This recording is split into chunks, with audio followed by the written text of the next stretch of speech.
Okay, assalamu alaikum. Here we are back again with another refutation of the what I would call propagandist, anti-Muslim bigot John Guandolo. All right, so we're going to be taking his claims in this video, which is entitled "Are There Two Islams?" And basically, what he's trying to, make the case for is a typical bigoted case, that really there is only one type of Islam. There isn't like a peaceful version and some other version that we see, these other groups or terrorist groups doing. That really there is no other Islam. This is the claim that he's trying to make in this video. But as you will see, we're going to deal with that, and we're going to completely break down, destroy, refute, and debunk his argument. So let's begin. Where is this mystical, peaceful version of Islam taught that I keep hearing about from our leaders? I'm just asking the question. Can you name one Islamic school on the planet that teaches it? Okay, well, it's always very telling when I hear people such as this person and others always make this claim about they never hear about this peaceful version of Islam and where is it taught. So he said, can you name one school that teaches this so-called peaceful version of Islam? Well, how about I give you several? Okay, let's give you several. We have the Sheikh of Al-Azhar University. These people always like to make this claim about Al-Azhar University being the center of Islamic teaching, which it's not, by the way. Which it's not. That's right, I said it. It's not. But they like to make this claim, and then they try to claim that Al-Azhar teaches this violent version. Well, here's the Sheikh of Al-Azhar University in Egypt. Sheikh Mohammed Saeed Tantawi says, jihad is a broad term that basically refers to Muslims' duty to defend themselves against an armed enemy. Okay, that's clear. I mean, no need to explain that. You have the Islamic Supreme Council of America. They state jihad is not a declaration of war against other religions. It can be a military action to protect the faith against others. You have Sheikh Jafar Idris from the Saudi Embassy in his article entitled, "What Does Jihad Really Mean to Muslims?" He tells us, jihad is an effort in upholding and defending justice. It began when early Muslims were driven from their land by enemies. They were given permission to fight back those enemies. No permission, however, to fight those who reject the faith. Only those who transgressed against them, and the references he uses is the Quran chapter 60 verse 8, which says that Allah does not stop you from being kind and just to those who are not trying to fight you from your lands or drive you from your lands or because of your faith.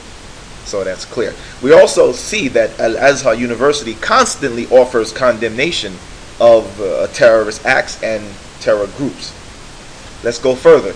We have, for example, the Grand Mufti of Saudi Arabia, right? Sheikh Abdulaziz Al-Sheikh. He told Saudis to listen to their religious authorities and ignore fanatical interpretations of Islam, right? He goes on to say, a Muslim must understand his religion. It is the duty of the young and the whole Muslim world to know that violence is not a way to achieve reform. Right? He goes on to say further that acts of sabotage, such as bombings, murder, and destruction of property are serious criminal acts and aggression against innocent people, which warrant severe and deterrent punishment. This is the Council of Senior Islamic Scholars. This is what they said in their statement. So, I can go on and on, but, that's why I wonder when I hear people like this make these claims, did they really do any research, or are they just trying to stir up hate and demonize Muslims by such blatant lies? Because if you do a search, Mr. Guandolo, you'll very well be able to find that it's taught very, very, very well and very amply. Because it's a capital crime in Islam for a Muslim to teach another Muslim anything about the Quran or the Sunnah that's not true. So of course they have to teach children that jihad is obligatory when they're old enough, and that Jews and Christians must be hated and despised for the sake of Allah, because that's what it is. Okay, don't know where he gets his claim from, but it is not a capital crime for a Muslim to teach something that's not true intentionally. If somebody is teaching something that's not true or not correct, usually the person would be just seen as what we call deviant. They would be labeled as deviant, and those who are in the know would inform other Muslims to avoid that person, stay away from that person, or not take any information from that person. And of course, those who are in the know would try to even speak to this person to show them and discuss where they're wrong in their position or whatever the case may be. But the claim that it's a capital punishment or a capital crime is just total nonsense. These people, these bigots, that's all they're trying to do. They're just trying to demonize Islam and Muslims in any way possible, and this is just another one of those attempts with such a bogus claim. And as far as teaching the children about jihad or the struggle, again, it's all depends on what you think. If you think that it's some kind of teaching that teach Muslim children when they get old enough that they're supposed to attack and fight non-Muslims, then you're lying. Islam does not teach that. But if you mean that it's a teaching to teach the kids when they get older that there is this struggle in life, and that they should, if Islam is under attack or if Muslims are attacked, to defend Islam, well, then that's the same thing in the United States. In the United States, we do have a draft system, if necessary, where we have the selective service where everyone has to register. That way, in case there is a war and the draft has to be put into service, everyone has to be ready and prepared to defend the country. So it's no different. So, stop these bogus claims. And then going further with this claim that Jews and Christians must be despised for the sake of Allah, again, another falsehood, sir. I mean, damn, the lies that you tell. Okay, I'm not familiar with any verse that talks about Jews and Christians having to be despised and hated. In fact, the Quran actually acknowledges that there are some people of the book amongst the Christians who are honest and trustworthy persons. In Quran chapter 3 verse 113, it reads, speaking of the people of the book, which is a term used for Christians and Jews, they are not all the same. Among the people of the book is a community of ones who are upstanding. They recount the signs of God in the night watch of the night, and they prostrate themselves. They believe in Allah and the last day, and they enjoin what is right and forbid the wrong, and they strive with one another in hastening to good deeds, and those are among the good. So I'm not seeing what you're talking. Now, the only thing I'm familiar with is a verse that speaks about some Israelites back during the time of Moses who had violated the Sabbath, and because of their violation of the Sabbath, it says that they were brought low as apes and swine, and they were despised, but not any general teaching that Jews and Christians in a general sense are supposed to be despised and hated. Up here, right? We've had these discussions. This is what he was taught. It's what all Muslims are taught. Now, are there Muslims out there that don't want to live under Sharia? Well, of course, because it's totally contrary to human nature. Absolutely. So that's when you see these wanes in history over the centuries, when Muslims drift away from Sharia, those aren't different versions of Islam. Those are human beings who don't want to live and be enslaved by a system like this that uses brutal violence and savage behavior to ensure people remain in the system. And here he goes again with this, all Muslims are taught nonsense. Again, as you can see, if you're listening, you can see how they're always trying to paint this generalized idea about Muslims all being taught some evil doctrine, some evil killing doctrine, and that we're all taught this. Oh, what utter BS. Okay? What utter BS. Okay? And please don't give me this nonsense that, because I'm from the West or whatever. Look, I've been, a practicing and studying Muslim ever since I became Muslim over 25 years ago. So don't give me this, it's because you're from the West nonsense, okay? Part of my life is based upon refuting these claims anyway, so of course I have to study these things. And as I've shown throughout my career in battling these anti-Islamic bigots, you've seen that I've already proven these people wrong so many times. My video catalog is full of videos in which I have refuted this claim over and over again. As far as his claim about Muslims that don't want to live under Sharia because it's savage and all these different things. No, what you find is that it's Muslims who, in many points throughout history, did not want to live under oppressive and tyrannical leaders. That's what it was, who were not practicing Islam. Because the record shows that whenever the Muslims do have a chance to have a say in their governance, you will see that they always vote for the Muslim government. You see, they always go for the Muslim. It happened in Algeria, it happened in Turkey, it happened in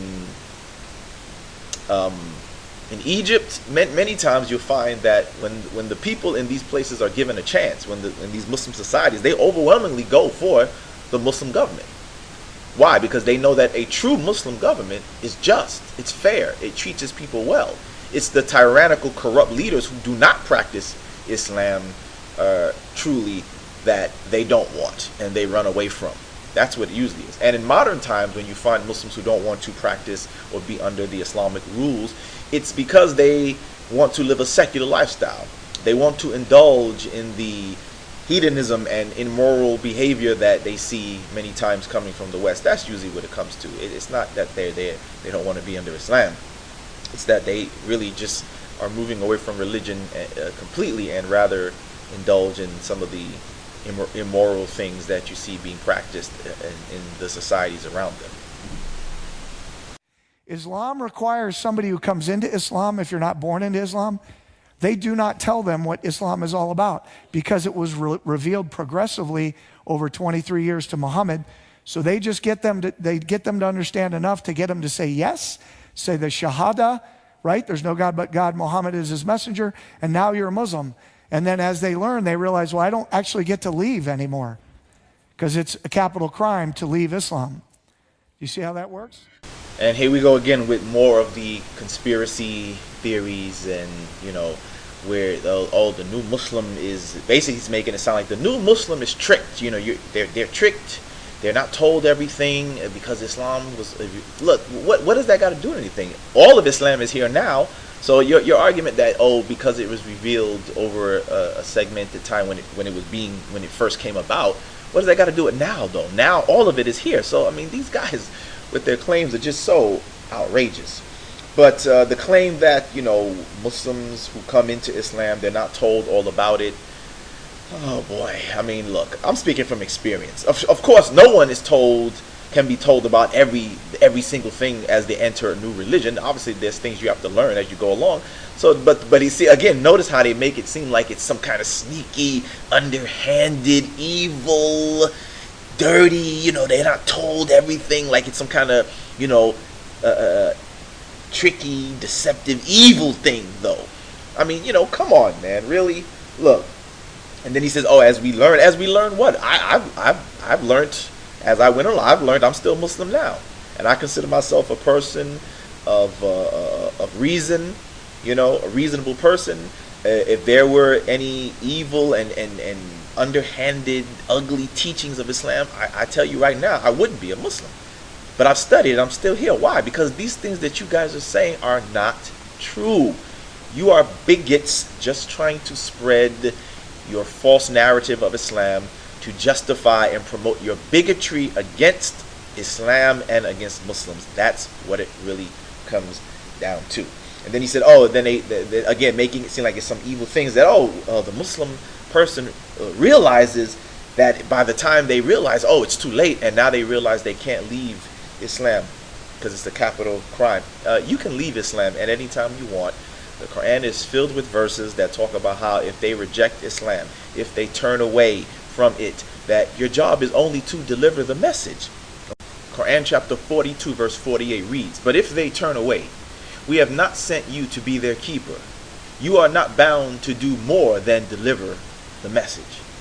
Very clear that turning away from Islam, whether you are a believer or just rejecting it offhand, the job is only to deliver the message. Quran chapter 18 verse 29, "Say, it is the truth from the Lord of you all.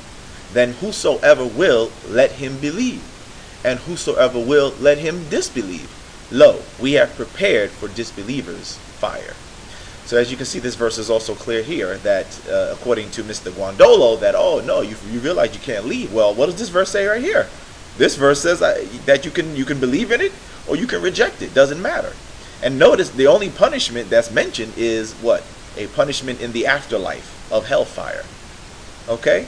So, you know, don't let these people lie to you and pump your head with this misinformation. Okay? And I know what you're going to say, oh, but the hadith that whoever changes his religion kill. Look, go do a bit of study on that. Okay? Even the people who follow that position will tell you that this is only under the condition of a traitorous person, sedition, somebody who has left and then tries to actually physically fight the Muslims after leaving. To make my point, I bring you some of those who hold that position, such as Ibn Taymiyyah in his book Al-Sarim Al-Maslul, page 52, says, the crime referred to in the hadith under discussion is that of high treason and not apostasy as such. Subhi Mahsani in the book The Philosophy of Jurisprudence in Islam states, the death penalty was meant to apply not to simple acts of apostasy from Islam, but when apostasy was linked to an act of political betrayal of the community.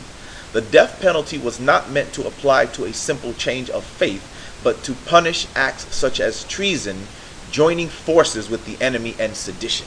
So again, this is not me because I'm from the West. These are people who came from the East telling you exactly that same point. So don't give me that, oh, I'm from the West. These are Eastern Muslims telling you that themselves, okay? Who hold that position. But somebody who just leaves, there's nothing against them except a punishment from God. That's it. Once again, we'd like to remind everyone of our soon to be released in 2017, our DVB, our digital video book, entitled Misquoting the Quran, How Evangelists and Anti-Muslim Bigots Misquote the Quran. Again, it'll be released sometime in 2017, hopefully by mid-2017, but definitely before 2017 is over. Keep a lookout for it, and we'll keep you informed on when you can start to order it. And lastly, if you'd like to make a donation to help us in our continued efforts in dealing with the bigotry against Islam, the misinformation, the lies, etc., you can make a donation always at the website you see posted on the screen in front of you. Alright? Once again, we thank you, and we hope that this video will be of a great benefit to both Muslims and non-Muslims. Assalamu alaikum.